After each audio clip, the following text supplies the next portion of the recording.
Hey everybody, JC here with another T&I toy review. And today's review is in association with JediInsider.com, your #1 news source for everything Star Wars. And today we're going to take a look at the new Star Wars Revoltech Darth Vader figure from Kyoto. Now this is the first in the series of Star Wars figures, Revoltech Star Wars. And it comes packaged in a black window box packaging. You've got a picture of the figure off to the side, and you've got the Star Wars logo up at the top. It says Star Wars Revo, powered by Revoltech, and then down below it's got the name of the character. It tells us this is figure #1 in the series. On the one side, or on the bottom of the packaging, it tells you about the Revoltech joints, and then on the back of the packaging we've got some images of the figure in various poses. It shows us the accessories the figure comes with and has some writing that I can't really read. Oh, and then we also have the Star Wars and Disney logos on the back of the packaging as well. Okay, so let's get this figure open and take a look at what's inside. Here's a look at the figure outside of the packaging. Now this Revoltech line is at roughly in a 6-inch scale, so it's basically the same size as the Hasbro Star Wars Black Series 6-inch figures. Vader himself stands at about 6.5 inches tall. Actually stands almost exactly at 6.5 inches tall, which is basically about the same height as the Hasbro Darth Vader Black Series. So the Hasbro one may be actually a hair taller, but for the most part they're in the same scale.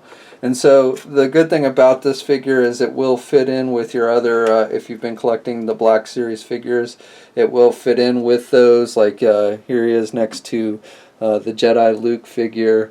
Here he is next to the Bespin Luke. And then here he is next to a Stormtrooper. And you can see that for the most part this figure does fit in nicely with those figures scale-wise.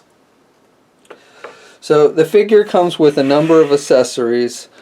He comes with his lightsaber with the blade, and there's some nice detailing on the hilt with this one. And I actually I think the color on the blade is a little bit more red than like the one with the Hasbro one. So I actually kind of like this Revoltech lightsaber a little bit better than the one that came with the Hasbro figure. He also comes with an unlit hilt, which is nice, and it's got a little peg that will fit on the side of his skirt thing that he has, so that you can so it looks like it's attached to his belt when he's not using the lightsaber. So that's nice, and that's actually something that the Hasbro one did not have. They didn't include a hook or a peg hole or anything on that figure, so I do like that they included that. He comes with this, if you want to call it, I guess, a figure stand of type.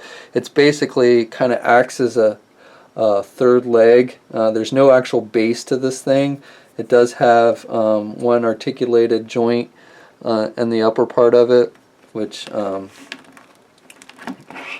show you. It actually pops off. It comes in 2 different pieces. And so what you do is, again, there's a hole in the back of the figure on the inner part of the cape, and I'll just kind of detach it here, the figure, so you can see, and then you just fit that in the peg in that hole, and then it kind of just acts as like as a stand or base, extra stand or base, if you're trying to get it in various poses. It's not a very, especially compared to other high-end figures like SH Figure Arts and Revoltech or Figma and stuff. It's not that great of a stand, but it does kind of help you get it into some like poses when he's leaning over. The figure can be a little bit top-heavy because of the plastic capes, which we'll look at closer in just a moment. So that little stand does come in handy somewhat. Okay, so the figure also comes with 6 different interchangeable hands, or 3 different pairs of hands. Basically, he comes with a set of closed-fisted hands, and these are the hands that are attached to the figure when you take him out of the packaging. He then has a force kind of like choke pose hands for left and right. Now, I actually misplaced the right hand for this one, so I don't have him here to show you. I don't know what happened to it. You know, these hands are tiny, and it somehow fell off the table at some point while I was filming, and I've not been able to find it. But he does come with 2 of these. And then finally he comes with 2 kind of grip hands to hold his lightsaber, so you can have him hold his lightsaber in his left or right hand, or you can do a double pose with that. And then finally the figure, which this actually really isn't listed on the box or anything, but you can actually take off the top part of Vader's helmet with this figure. Kind of like you see in Empire Strikes Back when he's in his rejuvenating chamber and the helmet comes down. And so you can see the back of his skull, and you can see the scars and some nice detail with the inner parts of his mask. He's got a hole at the top, and the helmet just the top part of the helmet just plugs into that hole. The front part of the mask is not removable, so you can't like take off his entire mask to see Anakin's face like with the Hasbro one, but you can take the top part of the helmet off. And it just clicks on and fits pretty securely on the figure. So detail wise, you know, it's pretty nice on this figure. I actually like the helmet. I like the sculpt of the helmet a little bit better than like the Hasbro one. The Hasbro one to me, you know, almost has like sad face. So I do like this head sculpt better on this figure. Nice detailing with the controls on his chest and on his belt, and he's got the little speaker on his belt buckle. I don't know, am I the only one as a kid who ever wondered if someone just came along and pushed the buttons on Vader's chest that would basically just kill him? I don't know, always thought that was a weakness of Vader's that was never properly exploited. But anyway, detail on the costume itself with the line work on the legs and the arms. So that's all really nice. And then like the armor pieces on the upper chest, and the boots are done with a glossy black. So that all comes out looking nice. The cape itself, the cape and the skirt pieces and everything, are all a hard plastic. So I don't know if I don't really like that, to be honest. I think the cape almost, it depends on how you're posing him, to be honest. Some poses I think the plastic cape looks good, but others, like when you're just trying to have him kind of stand there, I don't think it looks as nice. You know, it almost looks like he's got big giant football shoulder pads. So I'm a little mixed on the cape. It also makes him a little harder to stand.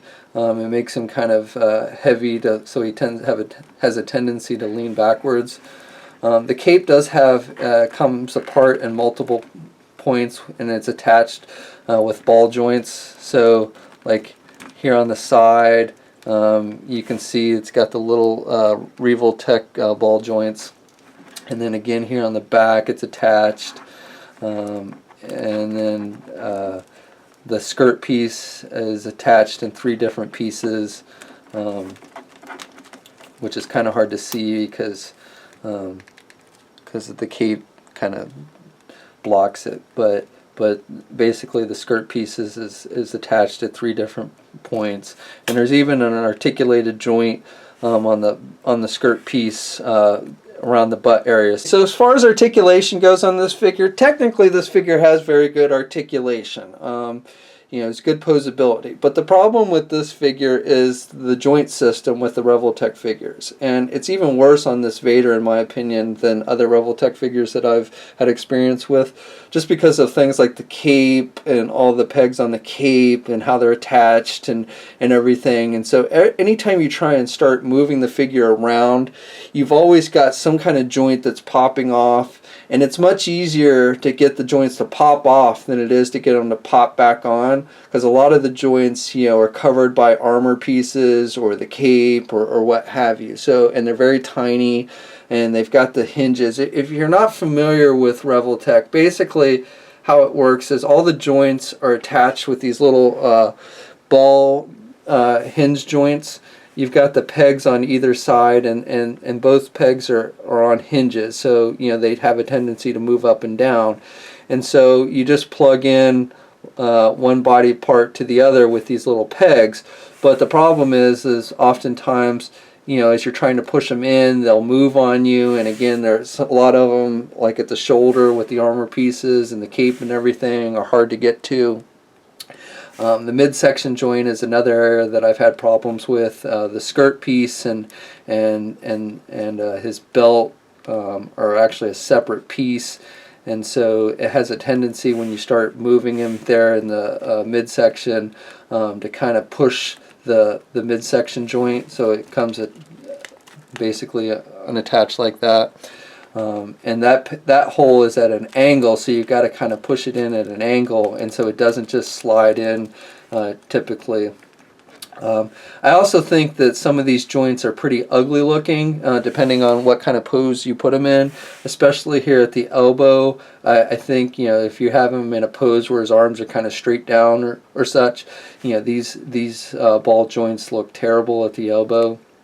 Again, the shoulder joints are usually hidden by the armor pieces, but they are just terrible as far as staying attached when you start moving the figure, at least on my figure. And so, and that is the area where it's the most difficult to get them to reattach.